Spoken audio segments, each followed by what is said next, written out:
Hey y'all, welcome to today's episode on the Playmaker podcast. Today I have a very sweet family friend, Mr. Brian Craig, with us today. He is the head men's golf coach at the University of Kentucky, and his daughter is my best friend in the whole wide world. So I'm super pumped to have him on today. I know he's got a lot of wisdom and good little nuggets to share with us. So thank you, first of all, for being on here today. Well, thanks for having me, Maggie. We've been great friends and our families for years and years, and this is great. So thanks for having me. Literally 3-year-old preschools when I met Katie Beth. Is I that remember. not wild? I can still remember. Seems like yesterday. And then we just married her a couple months ago.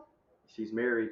Kind of hard to believe. Crazy. My little girl's crazy. married. Yeah. Yes. So you played college golf at the University of Florida, and then you went on and got to play professionally, and now you have just finished your 20th season at UK. Tell me about your journey.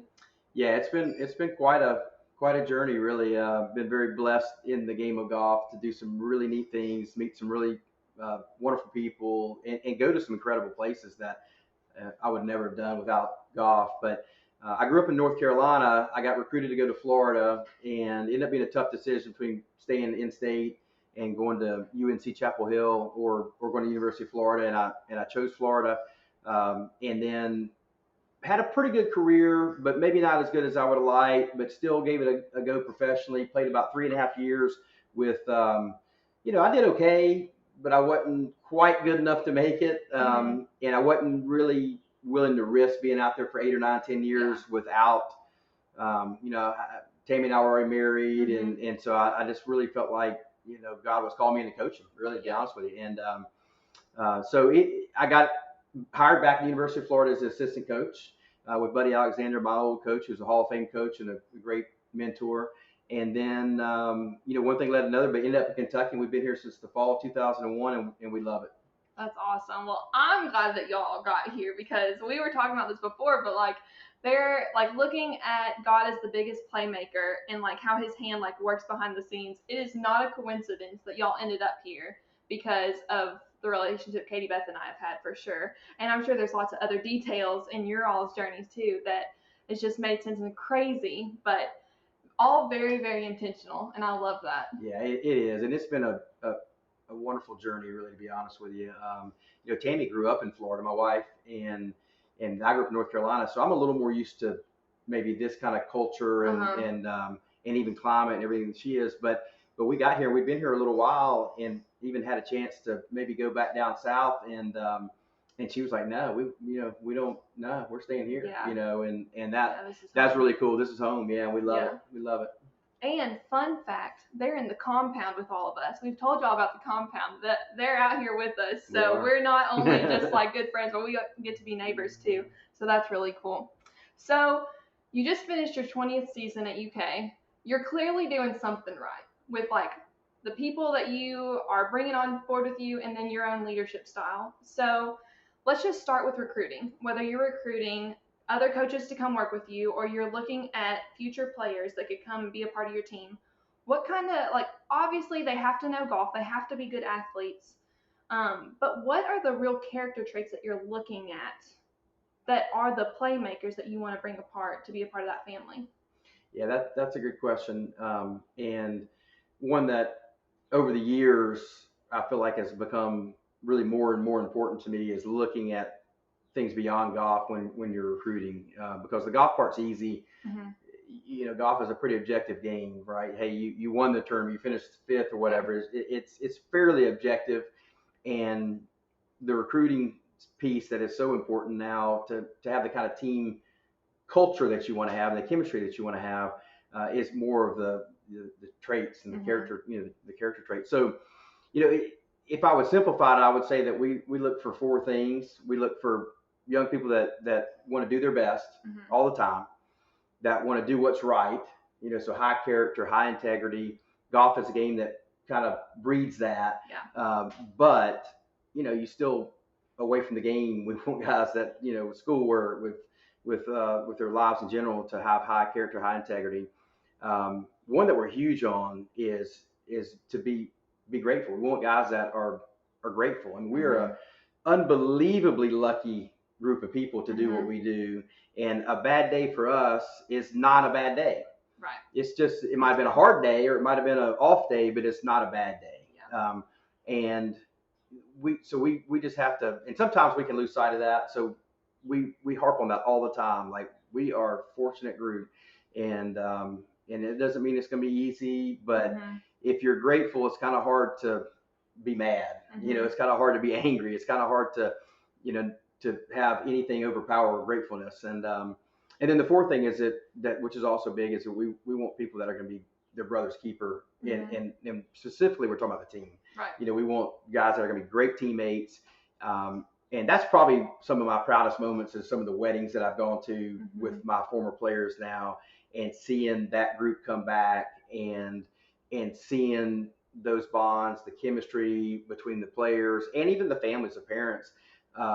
That's sometimes I just sit back and I just look and watch them, and I just go like, yeah, this makes it all worthwhile right here. Yeah.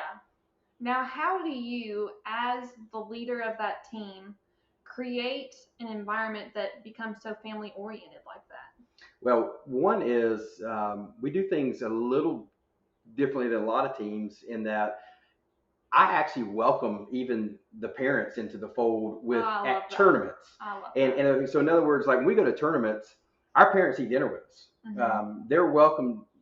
They're not just welcome. I want them to eat dinner with us. I love it. We go, like, for example, we'll be at a tournament and I'll be talking to a dad when we're about an hour from finish or 2 hours from finish. And sometimes, hey, can you maybe get there early? Can you save the tables for us? Can you, or we want to eat here. Can you take care of it? And that way we don't have to take care of it.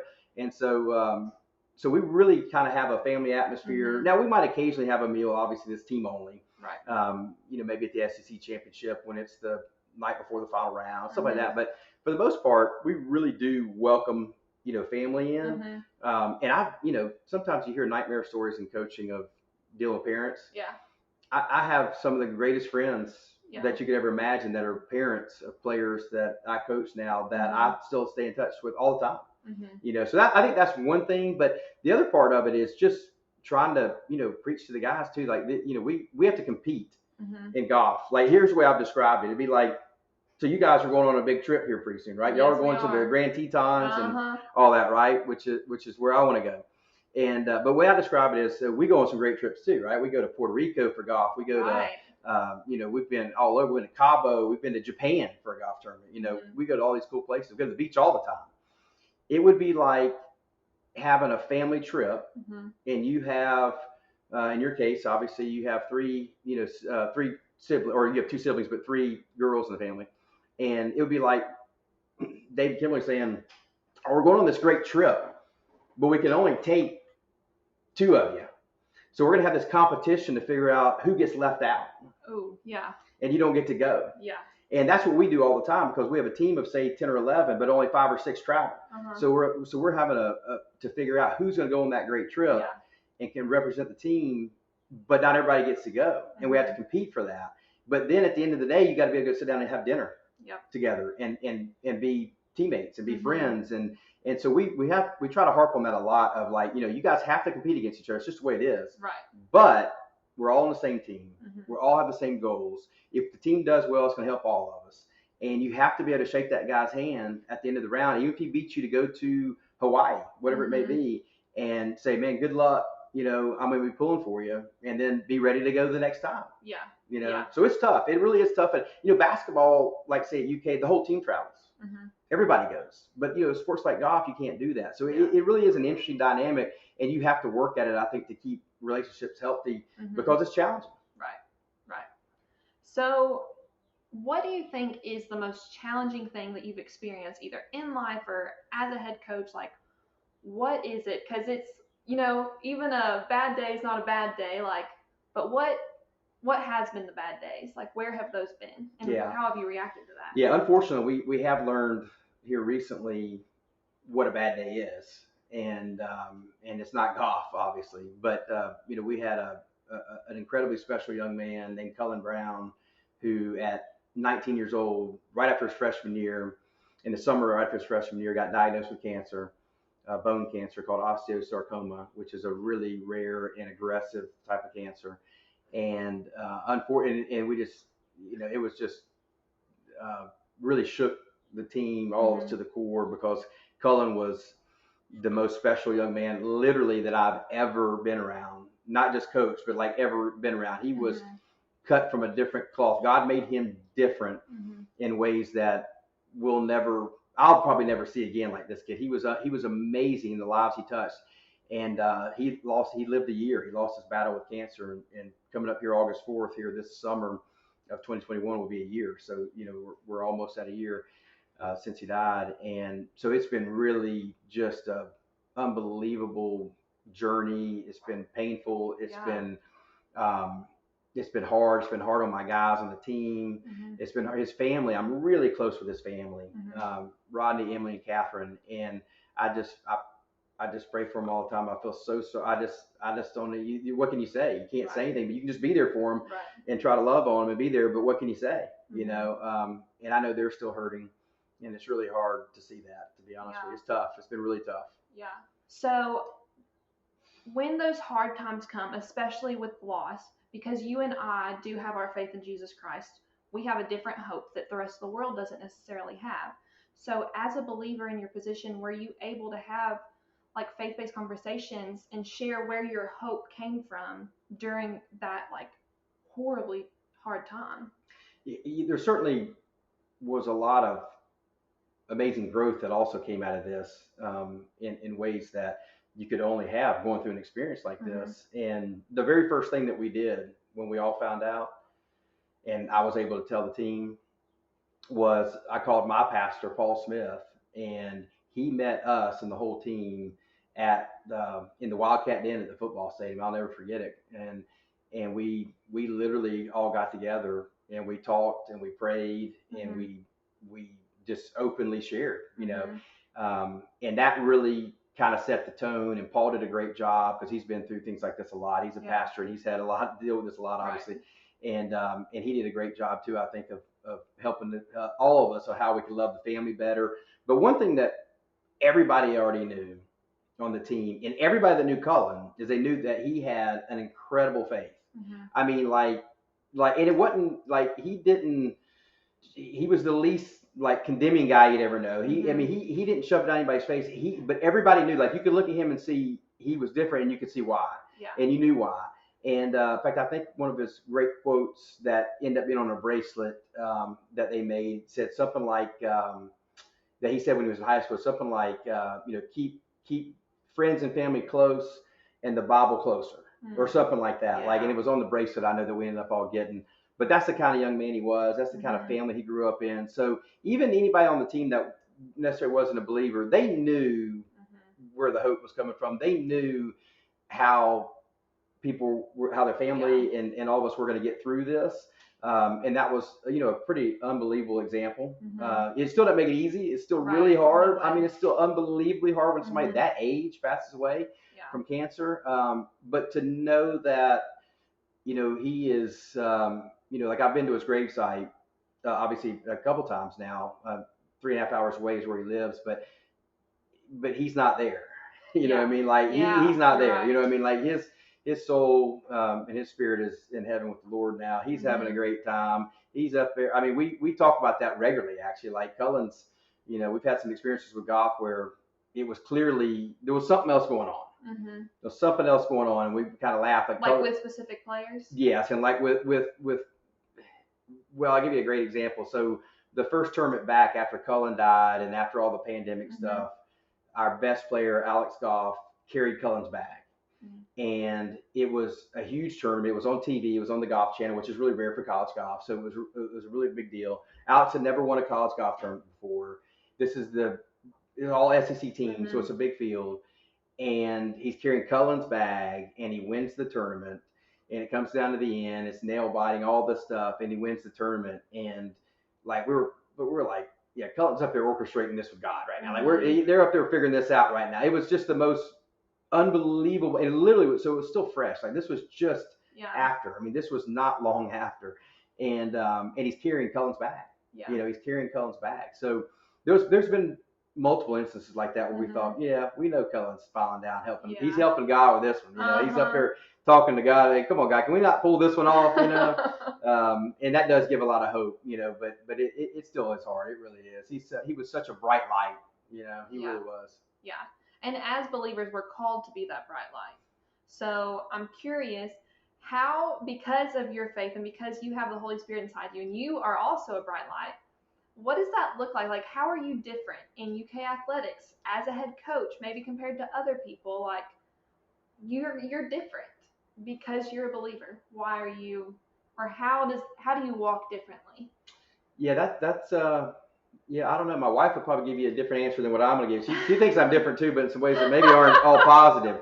But I would say, well, one thing I really would say to start with is I'm very fortunate to be in a culture at UK Athletics where our AD Mitch Barnhart, is an open man of faith, and so we are, like it's a good culture. Like there's nothing forced down anybody's throat. It's nothing like that. But you know what? It's a really good culture, and it's authentic and it's real. And so I appreciate that. So if I can talk to the team about things, I can do some stuff that we have volunteer Bible studies. We've had a team chaplain for years and years. Well, I say team chaplain. We had to call him our volunteer assistant, but he was really our team chaplain. Yeah. And Judge Philpott would do volunteer Bible studies with the guys all the time, and it was phenomenal. I mean, phenomenal. And he's now retired and moved away, but he actually still will meet the team at tournaments. Like we'll be in Alabama, and he'll drive to see us. Yeah. In fact, he just caddied for one of my former players in a professional tournament 2 days ago. So that's awesome. Which is pretty amazing actually to still have that. So we are, I want to be authentic and real. I want to be genuine, and I don't think you can do that if you don't share what you believe. So I don't feel handcuffed at all, or any of that stuff. I mean, I feel like if it's okay to talk about faith. It's okay to, even if you're not a believer, like it's okay, like that's fine. Like everybody's on a different path, different journey, and there's some, look at C.S. Lewis. I mean, wasn't he like a atheist early on or non-believer right really early on, and then he actually, did his homework. He's like, oh my God, like he's like, wow, and he ends up being like one of the most influential Christian leaders in history of United States anyway. And so everybody's on a different journey is my point. And just because somebody in college right now maybe thinks it's, a little hokey or something, that's okay. I mean, like there's some seeds being planted. God's working in their heart, and who knows, they might end up being, 40 years old all of some one day. And I think I have told a number of times, like, and I need to say it more because I think this all the time. Like if you're not a believer, I mean, I get it. I know there's people. I get it. I know it's not. There's some people that are skeptical, but if you're ever in the hospital room watching your wife give birth to a child, and you think that was by random cosmic chance that all of this happened, it was a random cosmic accident that all of this happened. Like there's literally no possible way. Like you could convince me that aliens made us before you convince me it was some Big Bang Theory. Yeah. You know what I mean? Like there's no possible way. Like it's not even possible. Like it is so amazing to see that, and I've seen that 3 times with my kids, and every time I just can't even. Like really, like this is unbelievable. Yeah. And so. And I was a believer before that, but at that moment, if I wasn't a believer, I would have been one. Right. You know what I mean? Like, because it's so unbelievable, the things that God has created and the majesty and the design and how things, and, we're just the right away distance from the sun. Like, is that by chance? Right. You know what I mean? All these things. And, but I get it. Everybody's on a different path and a different journey. I think we can just be authentic, be real, and realize we're all in the same boat. We're sinners saved by the grace of Jesus, and that's it. I mean, like, doesn't matter if you're the pastor of the biggest church in America or if you're the lowest guy on the totem pole. We're all in the same boat. Yeah, I love that because your confidence with that and your ability to just be authentic and warm and not like in your face about anything is so evident. And like even like when we were growing up and through high school, you would take Katie, Beth, and I and our friend group, and you like made time to invest in our lives, and we'd go to the gorge, and like the dogs would hop in, and we'd get lost going back to the parking lot and all this stuff. But there's always been a very warm and inviting like nature about you, which is why so many people are drawn to you, which is also, I would say, why I would guess looking into your life, why you've been able to have such a big impact and plant seeds, like you said, that you've been able to do just by living your life authentically. Well, I appreciate that, and I do think that in some ways, um, God made me just kind of chill on some things, and that's just the way I'm wired. Like it isn't like I had some kind of figured out something, but in talking also about a bad day versus say like a real life bad day versus on the golf course, let's say, or even in school, like you're a great student, you bomb a particular exam, at some point in my life, and I can't remember when it was, but I came up with a question that basically I have internally to myself. If something happens, like let's say, something bad happens, like, and, or quote unquote bad, right? And it's just this, am I still going to be worried about this on my deathbed? And if I'm not, then why fret about it now? Right? Give it to God, and there's no reason to fret about it now. And almost everything, if you ask that question, falls in that category. Almost. What we dealt with Cullan didn't. I mean, that's real. Like that's something that's really serious and really real. But because the golf team missed out on going to the NCAA finals by a shot, which we had a few years ago, I mean that was terrible. That was awful. But am I still going to be worried about that on my deathbed? Probably not. I hope not. Probably not. So, so why fret about it now, right? Give it to God and let it go. And there's so many things that are like that in our lives that we get all amped up about. We think it's the biggest deal ever, and it's going to be, and it's just not. It's just not. So, and I'm just kind of wired that way, and I think it frustrates Tammy sometimes because my wife, because she's, like, this is a bigger deal than anything. I'm like, it's not that big a deal. It's just not. Like, I'm not going to be worried about this on my deathbed. Right. So I'm not going to get too hyped up about it right now. There may be something we need to do. There may be something we need to do to correct it or whatever, but there's no reason to get your blood boiling over it. It's because it's just not that big a deal. Yeah. And I think she is more like uptight and high strung like that, which I think is also good because y'all just like are such good compliments for each other because you're both on complete opposite. We even each other out. Yes, we balance each other out. You do, and it's so funny to watch. It's so good because you are so the king of just like, oh, it's not going to matter. Like, just roll with it. Yeah, just roll with it. You're so good at that, and that's one of the things that makes you again so just like inviting and fun to be around because you're just like lighthearted and you're not sweating the small stuff. It's like my granddad, Pop's next door. He's always like, if it doesn't matter in 5 years, it doesn't matter at all. And so, and that's true. Yeah. And that is true. That. Yeah. Well, that's good. That's neat. Okay. So what does leading from the front look like to you? That's something that's been asked to me a lot recently and like keeps coming up. And in different people that I listen to, they're talking about leading from the front.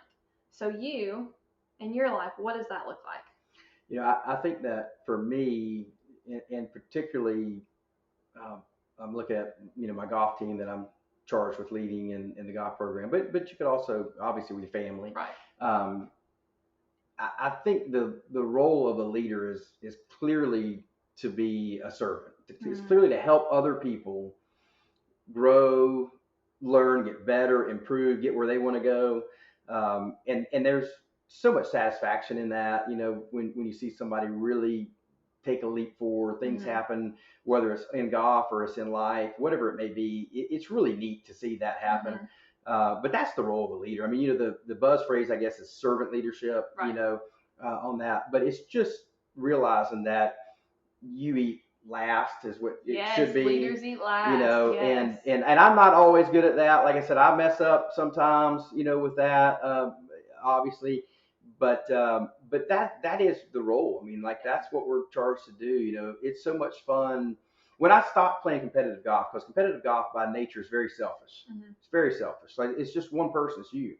And when I stopped playing golf and started coaching, I did not miss the playing part, not literally even for one day, because I enjoyed doing the things that we do with the student athletes to help them learn, help them grow, help them compete more than I really did by the end of my career of playing.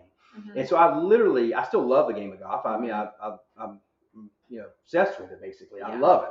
But the actual competing myself, I don't have any desire to do that at all. But if you said, hey, you can go walk with this player all day. You can go help these guys and do this, teammates. Man, that's so much fun for me. Yeah. That is so, and I don't even have to hit a shot, Yeah. which is better. Like I would rather them hit the shot and me just be helping with it and Yeah. that kind of stuff. Then you evaluate afterwards, or so there's learning and there's growth. Yeah. There's and so that to me is really leading from the front. And then the second thing would be just I think you just have to be authentic. You have to be real. You have to be who you are. You can't be a facade. There can't Right. be any of that stuff. I mean, you just can't. I mean, I'm really good at messing up. I mean, I am really good at messing up. Aren't we all? but I do feel like I'm halfway decent at apologizing. You know what I mean? Ooh, Because that's good. because you just like I can't tell you how many times I've apologized over the years to my kids, especially Philip, because Philip and I would always be more rough out. We just had he was the youngest and everything, but with of course, a lot of times they may not remember, but with K. Beth, Carson, and Phillip, when they were younger. But I can't even tell you how many times I apologized because I messed up. I did something, whatever it was, I messed up. And I'm gonna mess up. I'm gonna keep messing up. But if you can apologize and ask for forgiveness, and move through it, then I think that's a huge deal. So with my team and my family, I just want to be authentic. I just want to be real. I'm not interested in trying to have like I've got some perfect life and this, that, and the other because nobody does. Nobody does. I mean, I can't tell you how many times I've seen families or couples where I just thought, God, that's it's perfect. Yeah. And then something would happen that came out later, and you go, oh wow, it really wasn't that perfect. But you'd never would have known that. Right. So and we're all fighting that now. We're all in a journey. Like there's nobody that has it. Like, and if you did, like if you really, really did. Like I say, if my life was just 100% perfect and I was perfect, my pride would probably be so bad that nobody even be around me. Nobody even want to be around me. You know what I mean? That'd be terrible. Right. So I think you have to be authentic and real to go along with obviously just having the best interests of whoever you're serving at heart. Yeah. And I would bet, correct me if I'm wrong, but I bet that there's real breakthrough with like really getting to know people, like your players, for instance, on a personal level when you're willing to go walk beside them along the course and really be authentic in learning about their lives and understanding like, yes, I'm their coach, but I also like you have a bigger responsibility than just helping them become better golf players. Like they're in the time of life. Like I just graduated and like college is hard. There's a lot of big life decisions happening and you have the opportunity to like speak life into them too, so that not only do they become better athletes, but also better people. I would say my favorite time with my players is honestly one-on-one in my office. And I don't do that enough. I need to do that more. We're so challenged with time restraints in college because you got class, we've got to practice, we have to do all this training, all this stuff. We travel, and then the NCAA puts time limits on you too that you can't go over like per week. So there's all these challenges, and so I really need to do more of it. But my favorite times with my athletes is when it's one-on-one. We're in my office and we talk. We obviously talk about golf, but we end up talking about everything. We talk about girlfriends, we talk about school, we talk about family, we talk about. I mean, I've had had really one of my all-time favorite players, and he wouldn't mind me saying this, David Snyder. He says it was a Sunday, I think. He says, "Hey, Coach, I need to talk to you in the office. Can you meet me?" And I said, "Yeah." I thought it was something, just whatever. And it was in the afternoon, so I said, "Yeah, I can meet you at 3 o'clock, something like that." And so I meet him in the office and on campus. And I could tell when he came in it was something heavier than just, "Hey, I need to talk to you." Yeah. And he's a senior, this young man. And he looks at me and he says, "I got my girlfriend pregnant." But they were then broken up. Like they had broken up, and then she found out she was pregnant. And so it got heavy, right? And we just had this unbelievable like after a while of like kind of like, oh my gosh, and talking, and then I just said, "You want to know what I think? What I really think?" And he goes, "Yeah." And I said, "It's gonna be okay." I said, "It's gonna be okay. Like you're bringing another human being into the world, and you're gonna be you're a great dad. It's gonna be okay. Like it's gonna be okay." And we end up even praying. I think Dave and I prayed. I can't remember for sure at that moment, but it was unbelievably intimate. And then he goes, "Hey, my mom and dad are just right around the corner. They live in Somerset, but his mom and dad had come up there. And they go, they're just right around the corner. Can and Jeff and Angie, I'm really close with. I said, well, tell them to come. So then the whole family, like, and the mom came in, she's crying, Wow. and so he came to you before his parents. No. His parents knew, Oh, okay. but they had just found out. Gotcha. And then the parents knew that he was coming to tell me, and so they were right around the corner so that we could all come together after he told us. Gotcha. And then we literally just had this. I mean, it was incredible. Like, it was incredible. And now he's married to the girl. They have a second baby almost here. Riley Mae is the first one, the little girl that I was pregnant with, who's the joy of their lives and the grandparents' lives. Yeah. They have another child on the way. Kelsey's pregnant, like she's probably 37 weeks pregnant right now. And like, it's just the coolest thing ever. Yeah. Like, it's amazing, the whole thing. And at the time, they were broken up. She couldn't stand him. She was pregnant with his child, and she wouldn't even talk to him. And so, I mean, it's been this unbelievable work that God has done, and it's been amazing. And David would even tell you, like, David, like, it probably even saved his life to a certain degree, because he was a little bit of a, playmaker in another way. You know what I'm saying? Like, he was a handsome guy, or he is a handsome guy, and ladies liked him. And all of a sudden, now he's a college senior at the end of his career, thinking he's gonna go try to play professional golf, and he's got a kid on the way. And the lady who's pregnant with his kid won't even talk to him. So, and now they're here.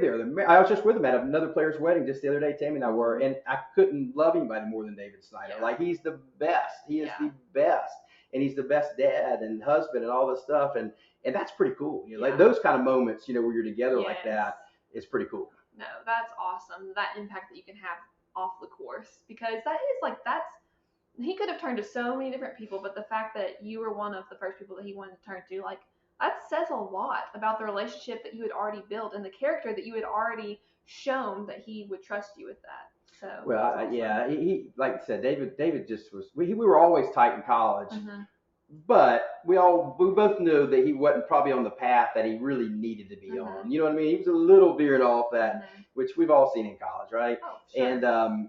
And this changed his life. Yeah. And I mean, God literally took this and did a 180 in his life. And he grew up in a family of faith. I mean, like, he grew up in an awesome family of faith and believers, but he got a little off track in college. Yeah. And God literally, like, and to see him now, I mean, like, he's my, like, there's nobody I love more than David Snyder. That's awesome. Now, if you're to look at a group of young people that are hungry to be better leaders, better people, better playmakers, for the sake of this show, what would you tell them are the most important things that they need to do to grow to be into the best version of themselves? Yeah, that's a great question. And there's probably a lot of answers for that question, right? But I think probably when you get right down to it, and I learned this really honestly from a great gentleman that we were just talking about earlier before we started the podcast, Jason Cummins, and Lieutenant Colonel Jason Cummins, retired. And I'm still a major work in progress in this. I can tell you that right now. But you have to learn to lead yourself before you can lead others. And that's really hard, because it's easy to tell people, and it's easy just to be like, well, do this, this, and this, but I'm not going to do this.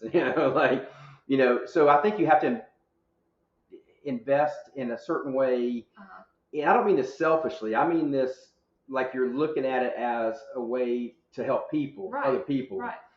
So that and there's so many great ways to do that. I mean, like, for me, I think that it goes back to, my identity is in my relationship with Jesus Christ, and then everything comes out of that. And then there's also, some wonderful resources out there. I mean, like what we're doing right now, there's some great podcasts out there too that really help, that you go like, oh wow, that's incredible. Like, I get that, and then you can be in a position, hopefully to lead others as well. So don't be afraid to invest in yourself in a way that, like I said, it's not selfish by any means. I kind of hate that love yourself, all that stuff out there. That kind of drives me crazy, to be honest with you. Self-care, all this stuff. But you do have to invest in yourself, to be able to help other people. Yeah. You do. So young people, maybe instead of listening to music all the time. You put on a podcast or you read a book,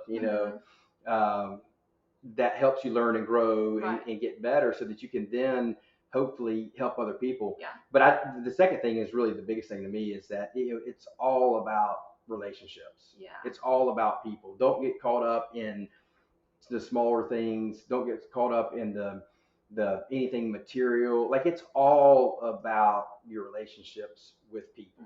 Every single bit of it is about. There's nothing that even comes close to that, and for example, like with us in recruiting, we have some nice things. We have this unbelievable building, and we have we fly on a private jet every now and then to go to some tournaments. Thank you, Brett Setzer. And we do some really cool, and Jim Setzer, I should say, we do some really cool stuff, but at the end of the day, that's what matters is the relationships that we have, player to coach, teammate to teammate. Yeah. Like, that's all that matters. Like, nobody really transfers from a school because the range balls aren't clean enough, or the back end green is not fast enough, or you never fly on a private jet, right? They transfer because usually there's relationship issues. That's why. I mean, there is one other reason, because they're maybe not good enough to play there and they want to go somewhere else ready to play, but usually it's relationship issues. Yeah. So everything is about relationships. Don't let the phone, don't let the tablet get in the way of relationships. Yeah. That kind of stuff. Some of the coolest things that we've done is when we've done these overnight retreats, which we haven't been able to do here recently, and we need to get back on track with that. And we just take their phones away from them. They don't have them for a while, and it's awesome. Yeah. Like, it's back like when I grew up. There's no phone. What do you have to do? You have to talk. You have to have relationships with people. You have to, look each other in the eye, that kind of stuff, instead of in the phone. So just don't lose sight of the fact that it is all about relationships. Yeah. All about people. Yeah, I love that. Okay, last question. Are you ready? Yes. How are you being an active playmaker in your life in this current season you're in?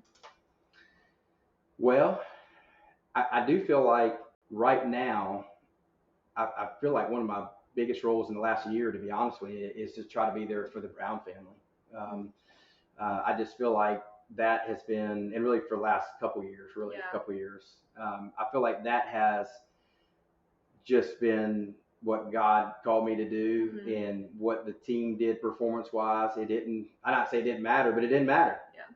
It didn't matter. I mean, there's nothing that's been heavier on my heart and more important to me in the last couple of years than just trying to be there for them. You know what I mean? Because I just can't even imagine. So I hope in some small way that maybe I've helped him a little bit here and there. I know when Cullan was sick and he was in the hospital up there all the time, it was all the time. It was awful. The chemo that they had to put him through because of how aggressive this cancer is, it was awful. They had to keep him in the hospital. And I just would hang out up there with him all the time. I mean, I didn't care about going to practice. Yeah. I could care less about going to golf practice. I just hang out up there with him all the time. And the team was great. They'd come see him when they could. They were awesome. But I just wanted to be up there, and just hanging out with them and being right where your feet are. I just love that family so much. They're like my own family, and I just can't even. I'm just still, so. We all are. We're so distraught still over. We're so struggling still over it. And I feel like God isn't just using me in this role. You can't even imagine what all has happened since Cullan passed away to help carry on his legacy. For example, I just got to go to a couple hours away recently, myself and Russ Meyer, who did this, what I'm about to tell you. And Russ went to the governor, and we're getting the golf course that Cullan grew up playing at down in Eddyville renamed after him. Wow. It's going to be called the Cullan.